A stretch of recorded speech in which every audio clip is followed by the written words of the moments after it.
fut un temps où Lamborghini ne parlait qu'une seule langue. Une langue brutale, indomptable, presque animale. Chez la marque Autoro, on n'a jamais suivi les règles. On a toujours repoussé les limites. Mais aujourd'hui, alors que le monde s'électrifie et que le silence gagne du terrain, Lamborghini avance avec son temps, sans jamais éteindre la flamme.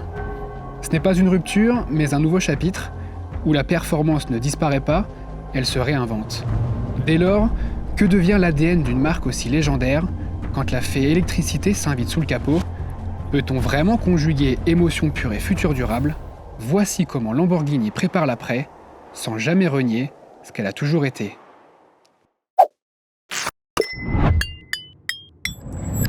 Ah, vous n'y croyez pas? Alors écoutez juste.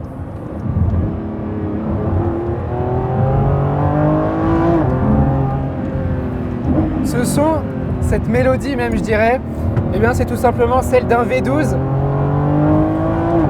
qui équipe la Lamborghini Revuelto. Je peux vous assurer que des moteurs comme ça aujourd'hui, eh bien on n'en fait pratiquement plus. Alors oui, vous me direz, il y a Ferrari qui a préservé son mythique V12, au point d'ailleurs d'en faire le nom de son dernier modèle, la Dodici Cylindri. Vous avez aussi le V12 Aston Martin qui équipe la dernière Vanquish.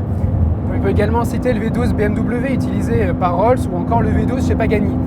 Mais c'est un fait, la réalité elle est là. La liste elle s'est tout simplement considérablement réduite au fil de ces dernières années. Et c'est dommage parce que pour une marque comme Lamborghini, ce moteur, ce V12, c'est plus qu'un moteur, c'est vraiment un mythe, c'est vraiment un symbole. Et ce symbole, il fait partie de l'histoire de cette marque, puisqu'il a commencé il y a plus de 60 ans, il y a plus de 6 décennies avec la 350 GT, qui était la première Lambo à s'équiper d'un moteur V12. Puis ensuite, ce V12, eh bien, il a traversé des générations, il a traversé des décennies, puisqu'il a équipé la Miura, la Countach, la Diablo, la Murcielago, la Aventador, bref. Ce V12, c'est tout simplement l'ADN de cette marque. Et l'ADN, aujourd'hui, il a été transposé dans cette Revuelto, à qui on peut littéralement attribuer tous les superlatifs possibles. Elle est encore plus extravagante, elle est encore plus impressionnante visuellement. C'est aussi la première Lambo à dépasser la barre des 1000 chevaux, c'est juste impressionnant. Et tout ça avec une motorisation hybride, mais vous allez voir qu'on ne parle pas de n'importe quel hybride ici.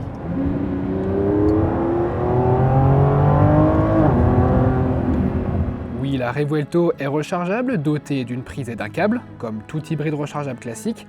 Mais alors qu'on parle plus couramment de PHEV pour ses motorisations, Lamborghini parle ici de HPEV pour High Performance Electrified Vehicle.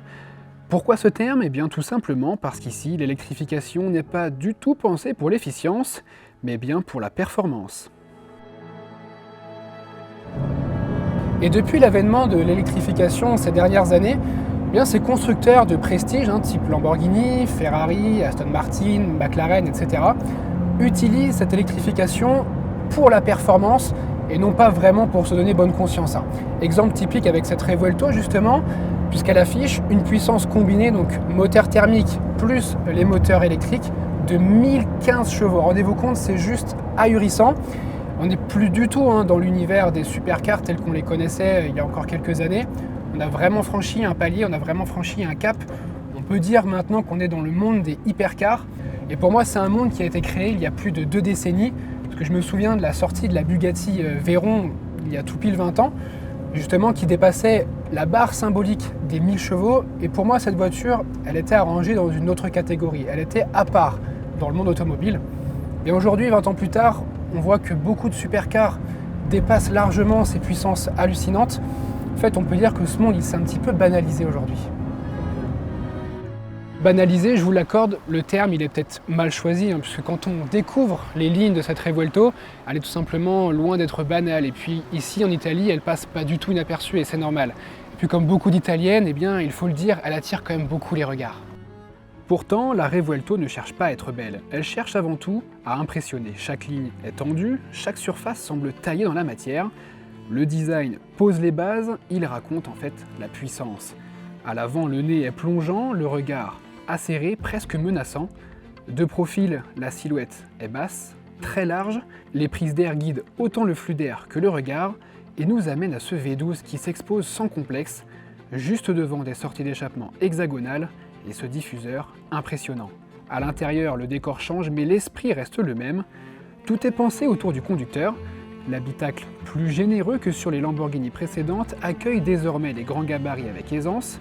Les matériaux sont choisis avec soin et assemblés avec une précision digne de ce monde, un niveau de finition que la marque n'a pas toujours atteint par le passé. Les écrans sont présents, jamais envahissants et plutôt bien intégrés dans le cockpit, à l'exception peut-être du combiné numérique derrière le volant. Et que dire de ce célèbre bouton poussoir rouge, symbole de passion et de puissance, qui vient réveiller la bête endormie. Voilà tout simplement le résultat quand l'élégance rencontre la simplicité. Je pourrais passer des heures à vous énumérer la fiche technique de cette Revuelto. Je pourrais commencer par parler de ce magnifique V12 de 6,5 litres qui développe à lui seul 825 chevaux à plus de 9000 tours minute. Je pourrais aussi vous parler de cette boîte de vitesse à 8 rapports et à double embrayage qui répond au doigt et à l'œil, et ça pour le coup c'était pas vraiment le cas chez Lamborghini il y a encore peu, et c'est pour ça que je le souligne. Je pourrais aussi vous parler de ce châssis au réglage millimétré qui est à la fois plus léger et plus rigide que celui de l'Aventador, puis qui est recouvert d'une structure en carbone. Mais tout ça finalement, ça reste descriptif. Et ce qui n'est pas descriptif et ce qu'on ne peut pas voir ou lire sur une fiche technique, c'est la sensation que procure cette voiture dès l'instant où on met ses fesses à l'intérieur. On perçoit vraiment tout le travail des ingénieurs à travers les odeurs, des matériaux, à travers le toucher aussi de ces matériaux, mais aussi à travers les vibrations qu'on peut ressentir dans les fesses au niveau du siège ou même dans le volant. C'est aussi la précision des commandes, la réactivité de la pédale d'accélérateur, la puissance du freinage. Et quand je vois aujourd'hui les normes européennes qui veulent nous faire passer de ça à ça,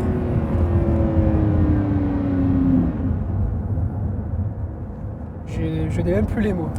Et tout ça, toutes ces sensations, toutes ces odeurs, ce bruit aussi, ça participe, c'est l'essence même en fait du rêve qu'incarne cette automobile. Et tout ça, j'ai envie de dire que ça n'a vraiment pas de prix. Alors je vous ai peut-être menti en disant que ce rêve n'avait pas de prix, puisqu'en réalité, cette Revuelto atteint des sommets. Un tarif qu'il ne vaut mieux pas énoncer, mais plutôt révéler discrètement pour ne pas casser le plaisir de cet essai. Je voudrais revenir aussi sur l'explication de l'envolée de ces prix, qui est engendrée par plusieurs facteurs et qui crée en soi une sorte de cercle vicieux. D'abord, elle découle inéluctablement du coût de la recherche et des innovations, parce qu'il faut le dire quand même, mettre 1015 chevaux dans une voiture capable de se comporter de manière aussi docile et surtout de se conduire de manière aussi docile au quotidien que n'importe quelle autre voiture, c'est quand même une prouesse. Je peux vous assurer que si vous essayez une Countach ou même plus récent, une Murcielago, vous sentirez quand même la différence. Et puis il y a ensuite les normes européennes. Vous le savez peut-être, mais les constructeurs automobiles doivent respecter des quotas de CO2 pour éviter des pénalités financières. Et pour les constructeurs de voitures de sport, voitures considérées comme très polluantes, pour respecter ces quotas, il faut limiter la production et donc réduire l'offre. Ce qui explique, en contrepartie, une hausse des prix. Sauf qu'à l'inverse, j'ai un peu l'impression qu'aujourd'hui, on est entré dans une ère, on est dans un monde où le désir de rareté et d'ostentation n'a, je crois, jamais été aussi fort.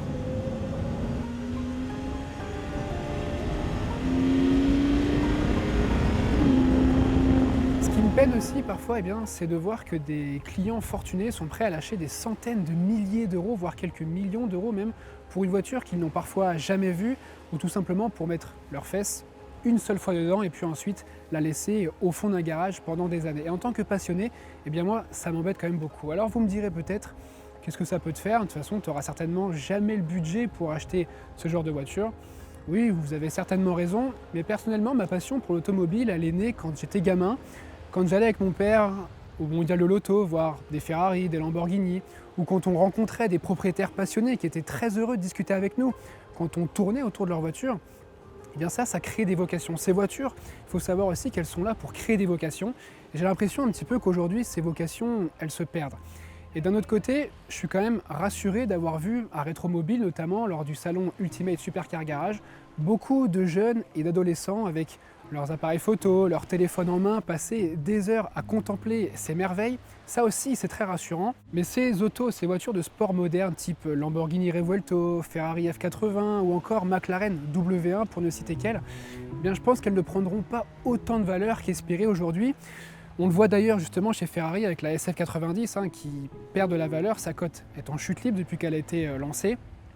Pourquoi? Eh bien tout simplement parce que ces voitures, elles sont déjà vendues très très chères et puis leur système est aussi très complexe. Pour revenir justement à l'exemple de Lamborghini, eh bien la marque Autoro a retardé le lancement de sa Temerario, donc la petite sœur de cette Revuelto, à cause de problèmes de motorisation hybride que les clients de cette Revuelto avaient remontés à la marque. Et puis ce sont aussi des voitures qui sont peut-être un peu trop parfaites, dans le sens où elles sont technologiquement et techniquement très très pointues. Alors je n'irai pas jusqu'à dire que ce sont des voitures sans âme, puisque pour prendre l'exemple de cette Revuelto, elle est tout simplement la digne héritière de la lignée des V12 chez Lamborghini. Mais je dirais plutôt qu'elle procure un peu moins d'émotion que ce qu'on a connu notamment ces dernières années, que ce soit chez Lamborghini, chez Ferrari, chez McLaren ou chez d'autres constructeurs de ce type. On n'a pas les mêmes sensations. Et c'est vraiment important quand même de dissocier sensation et performance, puisque pour le coup, je pense que cette Revuelto, c'est probablement la meilleure supercar ou même hypercar de sa catégorie aujourd'hui. Et c'est peut-être pas pour rien d'ailleurs si nos confrères du magazine britannique Evo l'ont élu meilleur sportif de l'année 2025. Mais on est plus aujourd'hui sur une quête de l'excellence plutôt que de la quête de la passion pure. C'est pour ça que je voulais un petit peu revenir sur ce point. Et je pense que les puristes préféreront sans doute, peut-être que je me trompe, une voiture un peu moins parfaite, une voiture avec des imperfections, une voiture plus vivante. Bon après, je ne vais pas faire mon rabat-joie pendant tout l'essai quand même, puisque si on m'offrait une Revuelto, évidemment que je la prends volontiers, juste parce qu'elle est d'une facilité déconcertante et ses performances sont vraiment ahurissantes. Et puis aussi, juste pour ça.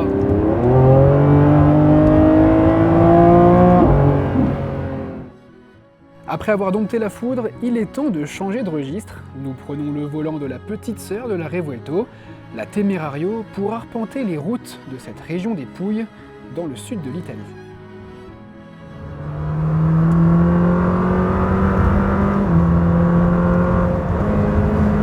C'est tout de suite moins chantant que le V12 de la Revuelto. Et en même temps, c'est normal parce que sur cette Lamborghini Temerario, eh bien, on a ici un V8 4 litres biturbo. Et ce moteur, il vient tout simplement sonner la fin de la récré du mythique V10, celui qu'on connaissait sur la Huracan. Et un petit peu comme ce que je vous racontais tout à l'heure sur le V12, eh bien, ce V10, il était déjà assez rare dans l'industrie automobile. Et depuis 2025, eh bien, aucune voiture n'a été lancée avec ce V10. Les derniers modèles à en bénéficier étaient d'ailleurs issus du même groupe, puisqu'il s'agissait ni plus ni moins de l'Audi R8 qui reprenait pour base le moteur de la Gallardo. Et puis comme je vous le disais, la Huracan qui a cédé sa place à cette Temerario.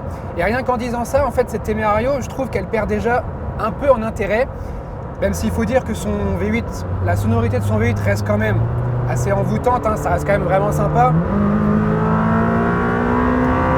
On va pas dire le contraire, mais ça reste quand même incomparable avec le bruit du V10 qui pour moi offrait quand même la meilleure sonorité de toute l'industrie automobile.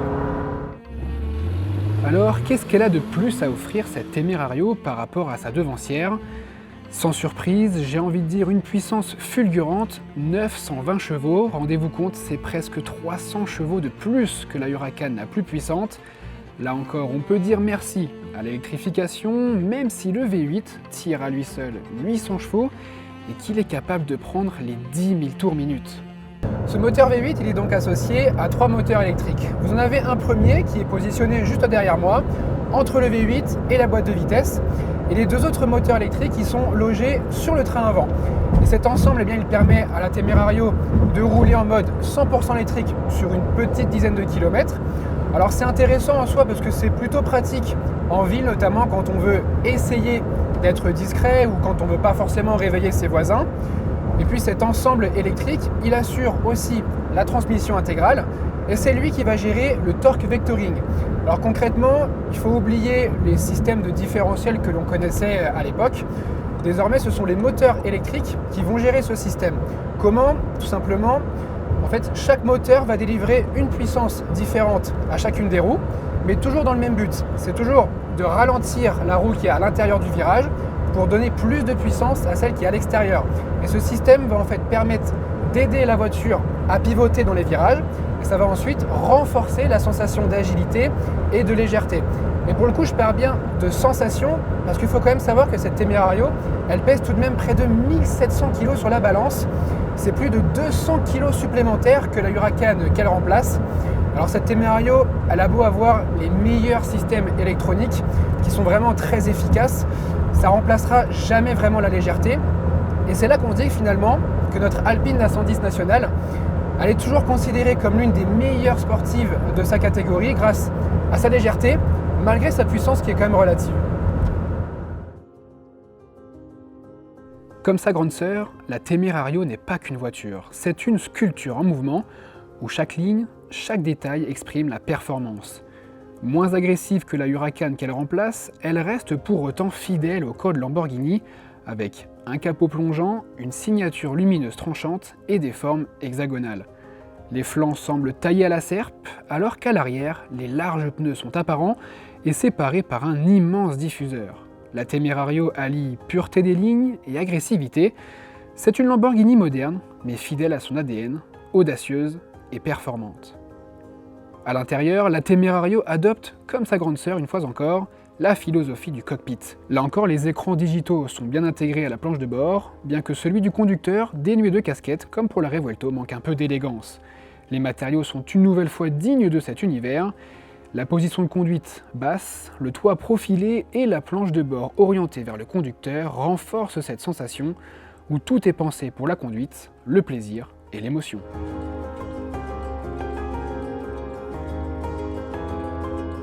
Je ne vous ai pas encore parlé du système hybride sur la Revuelto, tout simplement parce que déjà je voulais vous laisser profiter de cette sonorité magnifique du V12. Et puis aussi parce que je me serais tout simplement répété en vous parlant de cette Temerario. Pourquoi ?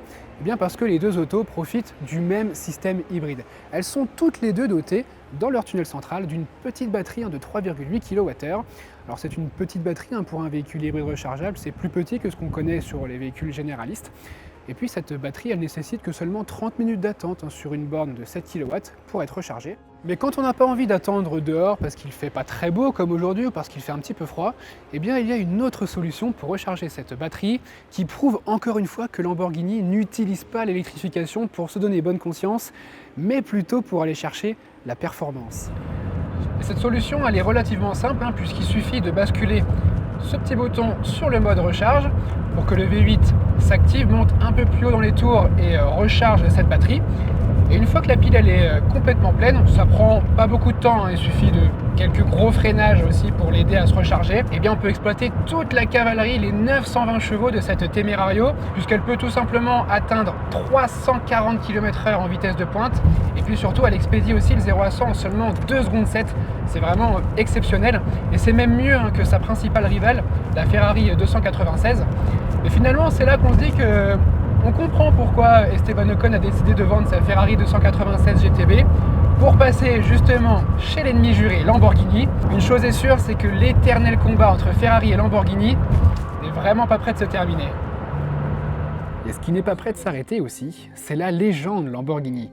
Son créateur Ferruccio Lamborghini, à l'origine fabricant de tracteurs, serait sans doute fier de voir l'évolution de sa marque. Avec la Revuelto, la Temerario, mais aussi l'Urus SE, elle propose une gamme entièrement hybride, sans jamais renier l'émotion. Et d'ailleurs, le public ne s'y est pas trompé. En une décennie, les ventes ont triplé. En 2025, plus de 10 000 Lamborghini ont été livrés. Un succès porté par l'Urus, mais aussi par une promesse tenue, celle de continuer à faire battre le cœur des passionnés.